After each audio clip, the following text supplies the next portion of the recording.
The sun is a merciless, white-hot eye. It is the 16th of July, 1760, and the German lands of Hesse are held in the suffocating grip of a summer heat wave.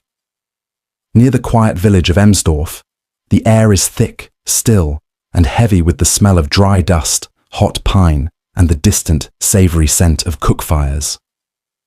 For the men of Major General Baron von Glaubitz's French corps, it is a day of relative ease. They are deep in Allied territory, but the main armies are miles away. Their mission is simple: forage, gather supplies, and provision the Grand French Army. With a strength of 9,000 men, composed of veteran French and German regiments in French service, they feel secure. The column is relaxed, strung out along the road, many men having broken ranks to find shade. They are thinking of their dinner, of a reprieve from the heat, of anything but an imminent and total annihilation. They are unaware that 6,000 pairs of eyes are watching them from the cover of the woods.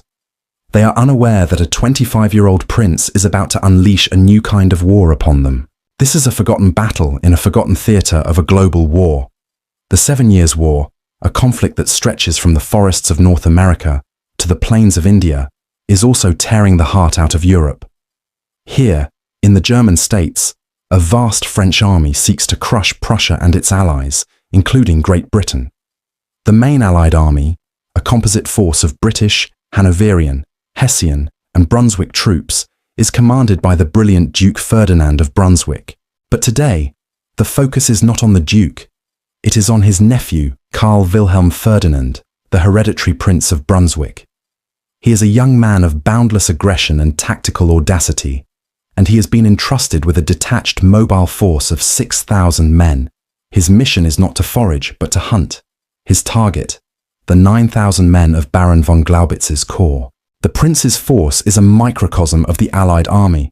He has 6 battalions of grizzled German infantry.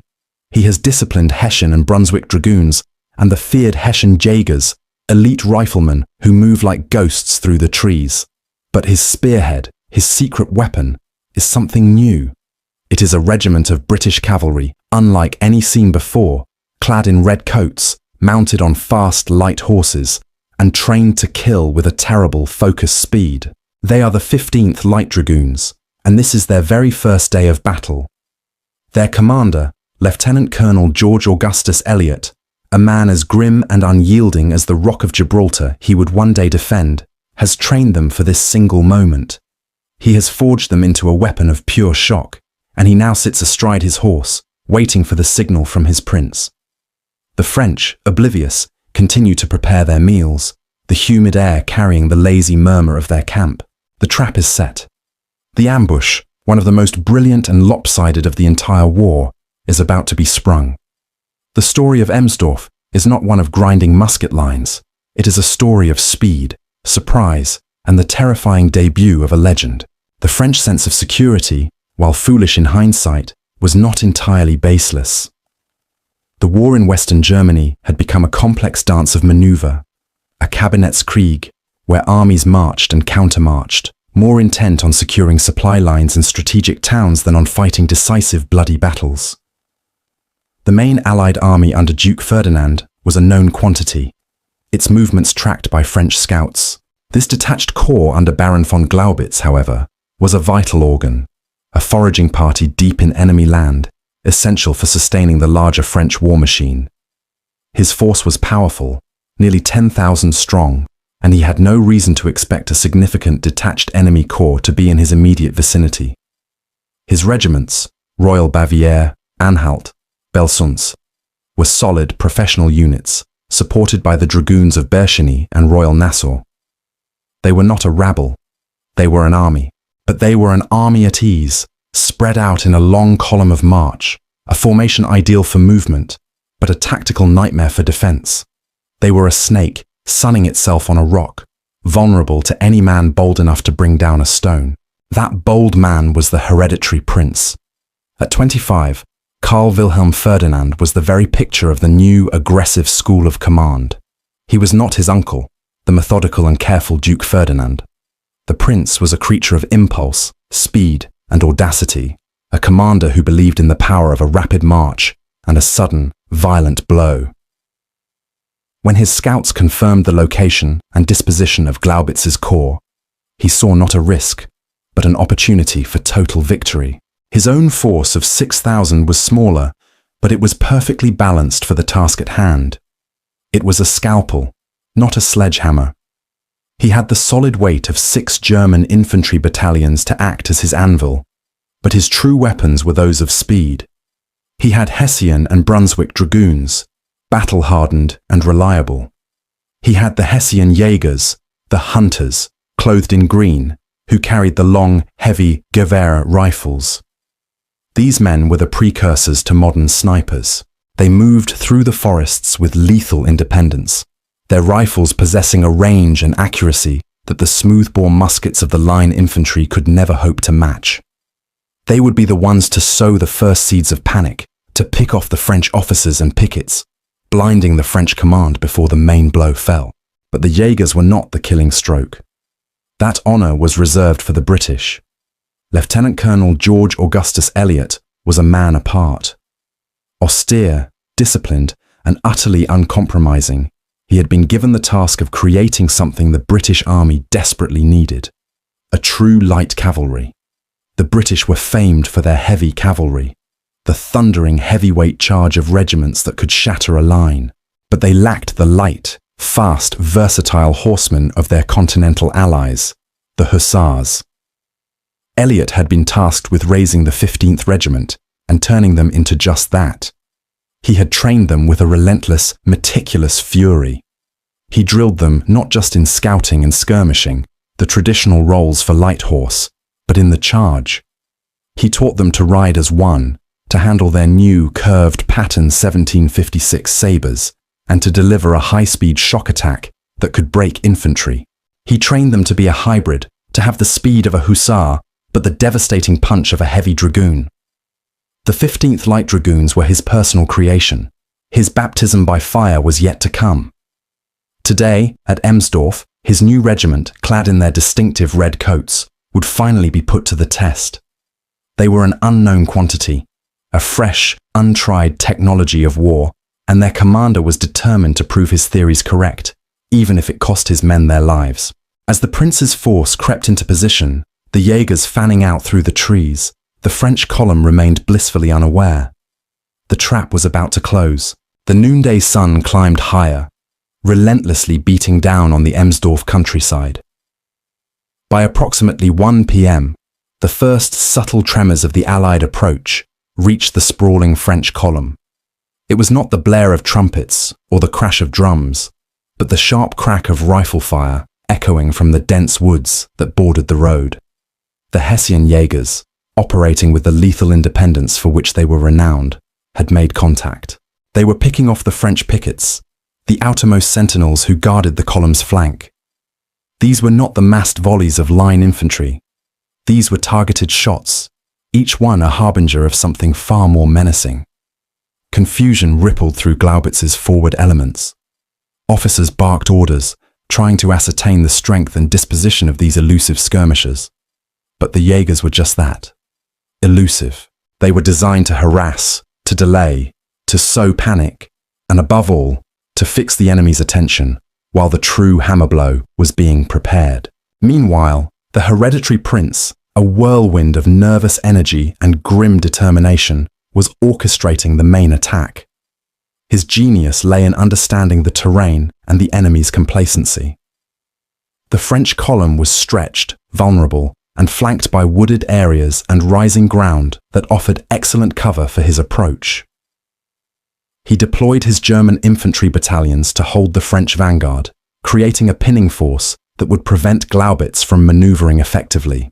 This was crucial.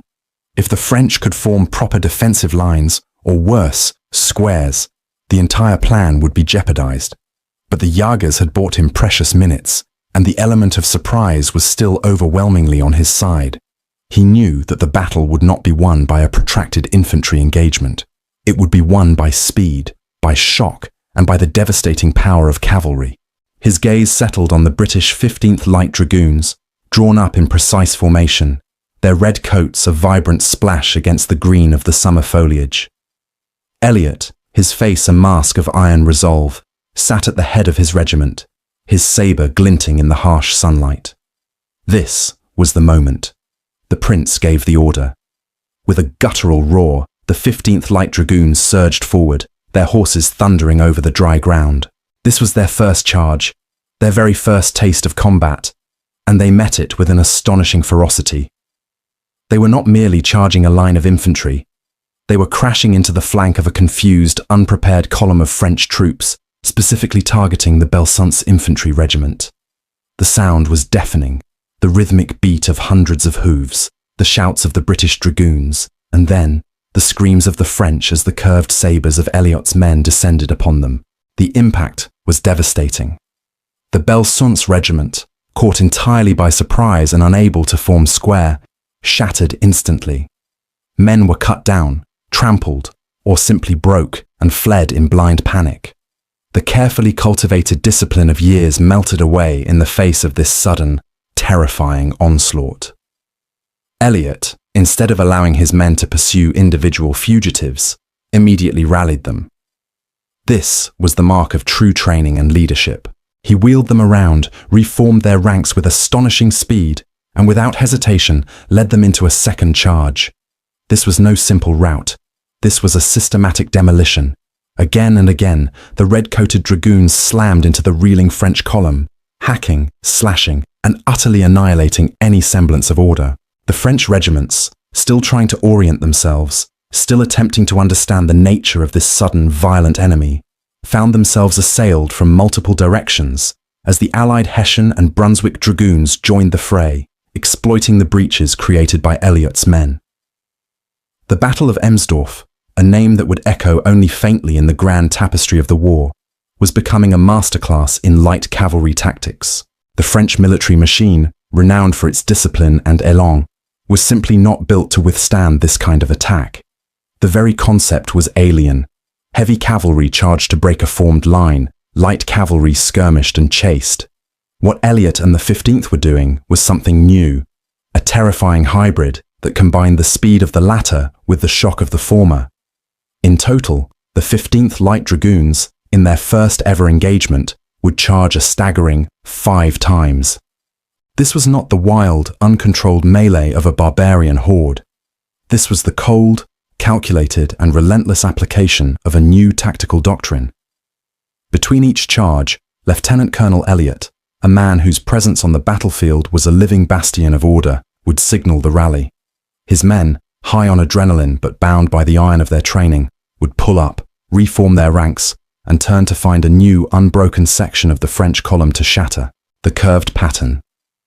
1756 sabres, designed for slashing from the saddle, proved horrifically effective against infantrymen who were too slow to bring their bayonets to bear or who were already turning to flee. For the French infantry, it was a vision of hell. They were trapped. To their front, the woods spat fire as the Hessian Jaegers, concealed and patient, picked off officers and non-commissioned officers, the very men who could restore order. The Gewehr rifles of the Jaegers were preternaturally accurate, and every crack from the trees seemed to find a vital target. This pinning fire was the genius of the prince's plan. It fixed the French in place, forcing them to stare at the phantoms in the woods, all while the real death, the thundering red-coated avalanche, was hitting them from the flank. The French regiments, caught in their vulnerable column of march, could not deploy. They had no time. There was no space to form the dense, bristling hedgehog of a square, the only proven antidote to a cavalry charge. They were, in effect, a 9,000-man column waiting to be butchered. The white and grey coats of the Royal Bavière and Anhalt regiments, mixed with the fleeing remnants of the Belsunce, became a swirling mass of terror. Now the hereditary prince unleashed the rest of his cavalry. The Hessian hussars and the Brunswick and Hessian dragoons, seeing the work of the British, plunged into the fray.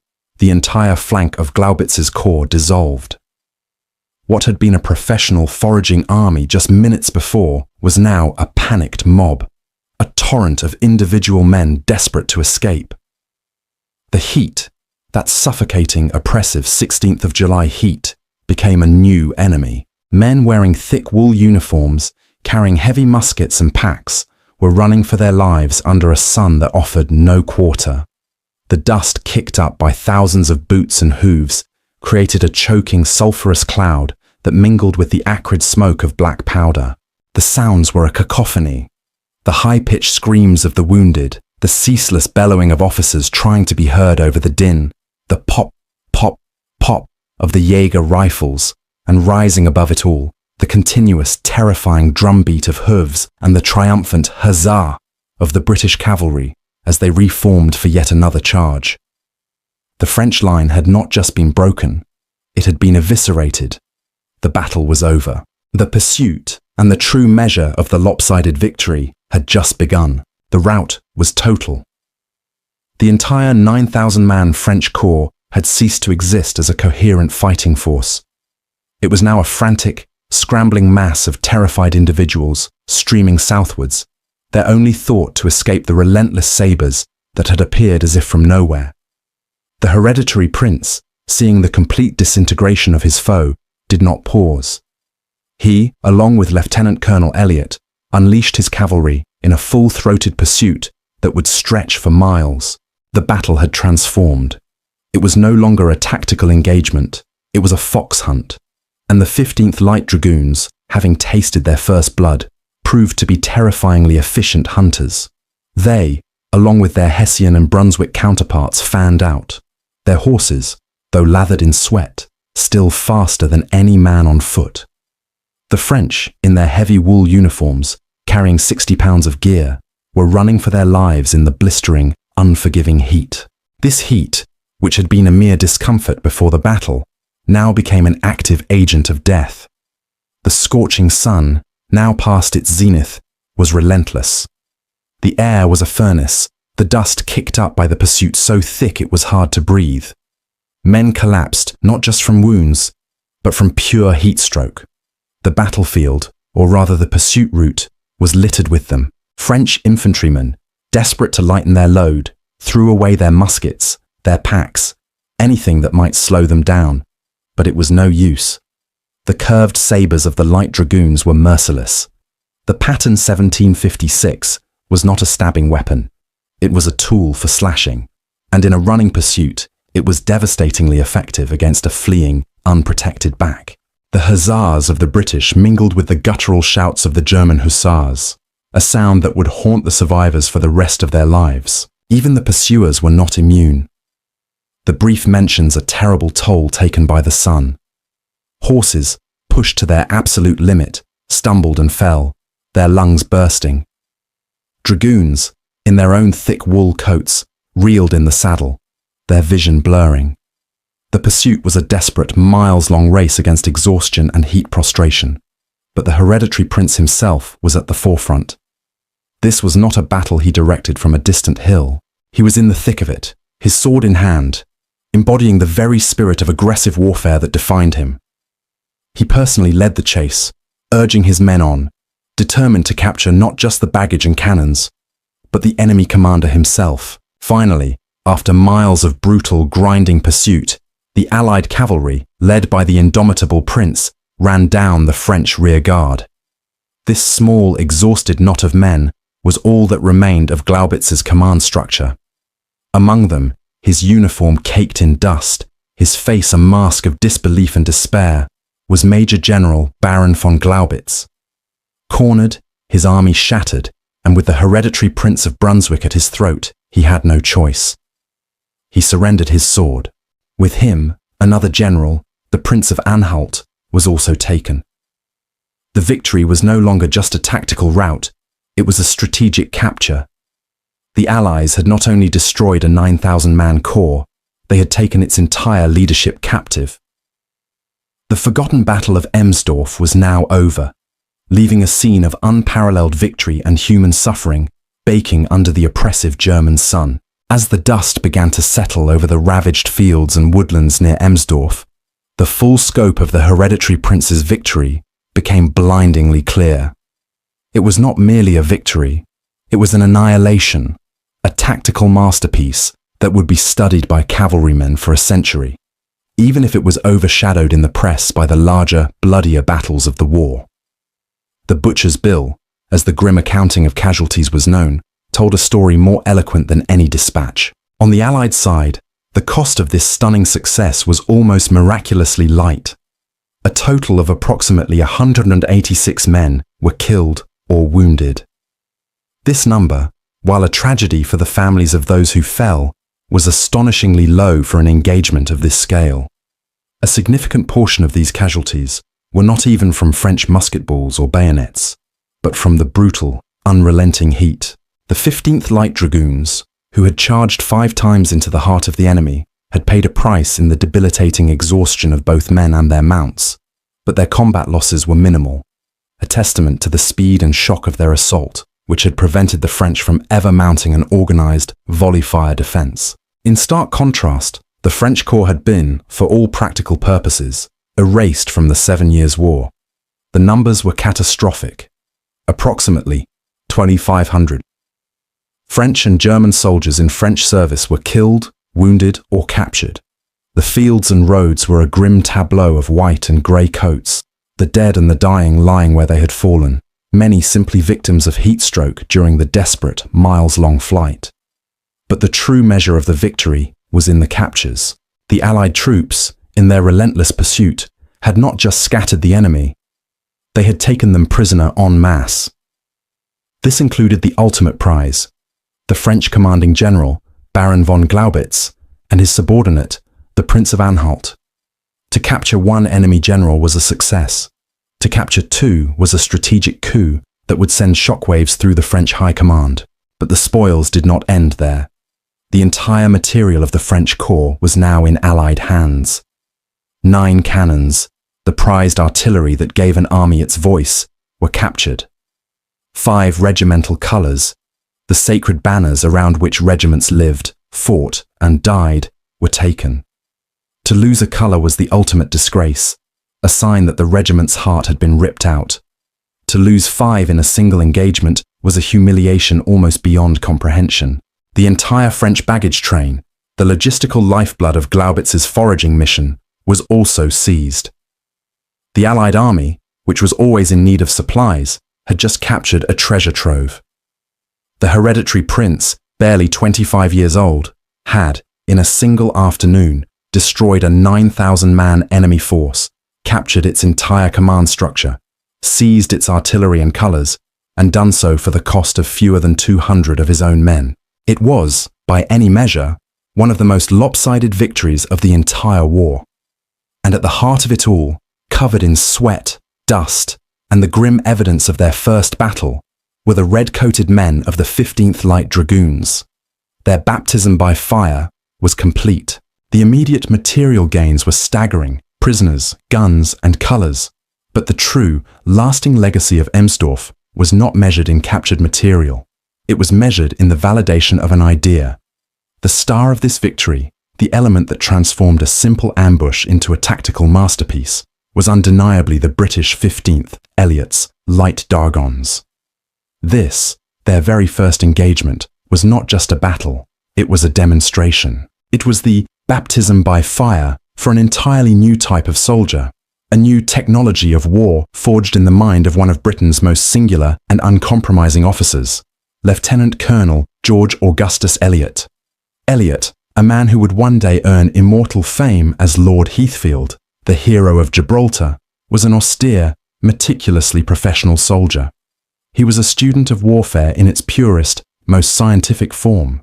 The British Army at the time had a well-established cavalry doctrine. It was built on the terrifying, earth-shaking, heavyweight charge of its heavy dragoons, big men on big horses, designed to shatter an enemy line with sheer, brute force impact.